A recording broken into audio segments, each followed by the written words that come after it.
second segment of the show for today. We're talking to Mr. Kenneth Caine, and the issue is the Nashville Black Coalition, Nashville Black Coalition. Of course, the purpose of that coalition, as you've indicated, Mr. Caine, is to try to focus on issues that are of some concern to African Americans in various communities across the nation. But now, one of the real issues that we've had to deal with has to do with a large number of young people, especially African American males, who have been disfranchised primarily because of their connection or their contact with the criminal justice system. Let's talk about the impact that is having upon Africans, African Americans. Right. Well, as it turns out with me, I was driving down 8th Avenue one evening, and I got pulled over by a cop, and he asked for my license and all this stuff. So I gave him all of that, and he told me that that there's a warrant out for my arrest for a ticket that I had not paid, a traffic ticket. I believe it was a parking ticket.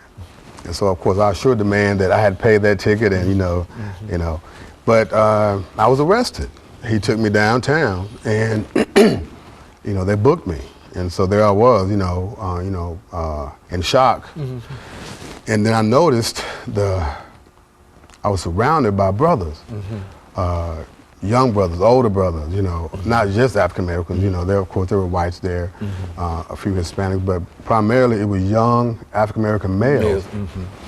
And so as I sat there, after several hours, it dawned on me that these fellas may not have gone to Tennessee State University. Many of them didn't finish high school, and many of them didn't appear to have a lot of money to really afford any kind of legal help. And so it dawned on me that we are in great trouble. And so I was touched by that.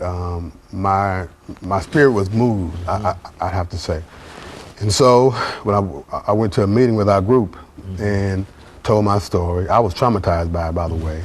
Never been arrested before, And so we felt moved to do something about this issue of felony disenfranchisement. And so as we did research, talked to lawyers, we found out that no one's really dealing with this issue, and that it's affecting millions and millions of people all across the country.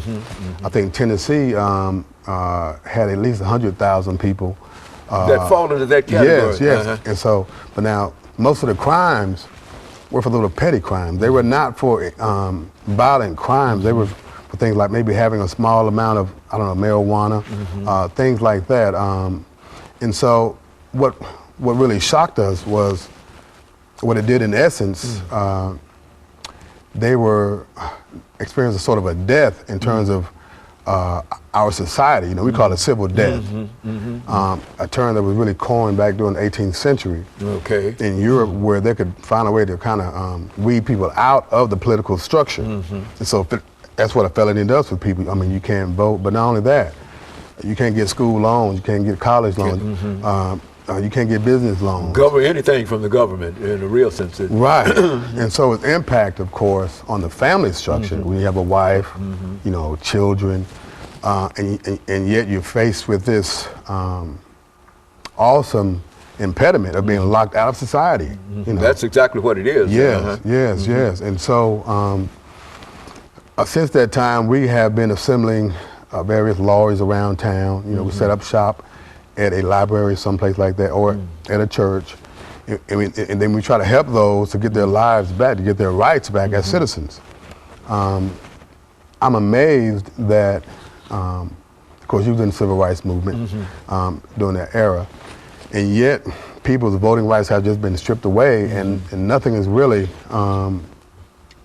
not enough, I would say. It's being done to really address this issue, because it's also about economics, it's also about education. So it's a very, very pregnant issue that we feel like is a structural problem that we have that must be addressed structurally, through the laws. Because legally, through legislation. Exactly. And of course some states are doing that now.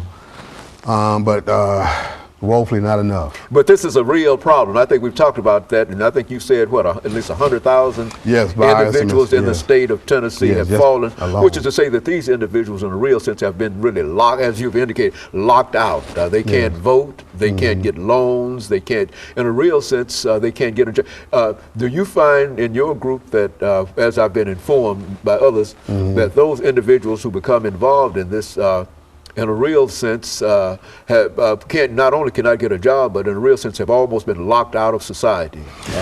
Yes, in fact, the part that really bothers me, I get phone calls from some of these gentlemen who have gotten out. You know, they tell me that, you know, when I was 17, I had a small joint on me. You know, that was 30 years ago, okay? I'm married, but I can't keep a job. I have children. I've done my time, okay? But yet I don't have access to the American dream, so to speak. What do I do now? You know, and these guys go to the churches, and so they experience, as I said, sort of a death in a sense. It is a civil death. A civil death. And so we've tried to address this, and in fact, we continue to try to address this issue, but also to tell the story that, hey, we have a bona fide democratic issue here. It is. Okay? That really is unconstitutional when you get down to the bottom of it. It cannot be legal. In other words, a person who serves his time has, as far as society is concerned, has paid his debt to society. They pay their dues. But as far as the rest of the folks are concerned in terms of dealing with him, he's still the same criminal that he was the day he was judged. Is that the attitude that most folks have? Yes, it is. In fact, it's not just men anymore, though. A lot of women. Caught up. Yes, we didn't know. A lot of African American women. Say something about that. We didn't know that. Quite a number of students have come to us. Students in college right now who have a felony on their records. But see, part of the problem is that the route back to getting their rights, for instance, if you owe any kind of back child support, okay, you got to pay that first. Which, of course, if you spent a year behind bars, or 2 years, or 10 years behind bars, well, that money has accumulated. That's right. And so therefore, you're really locked out in that manner, just economically. So it's very discriminatory, and we have to try to address it in some way. You know, we're coming up for this second commercial break, after which we'll have an opportunity to do this third segment, and we can get into in greater depth in reference to this. But I think that some of the things that you're talking about now are some of the common problems that we've heard in reference to this as a real issue, and it's an issue, as you indicated, that ought to be addressed in a more forthright manner by the legislative process. Of course, we'll be back with our audience following this very, very short commercial break.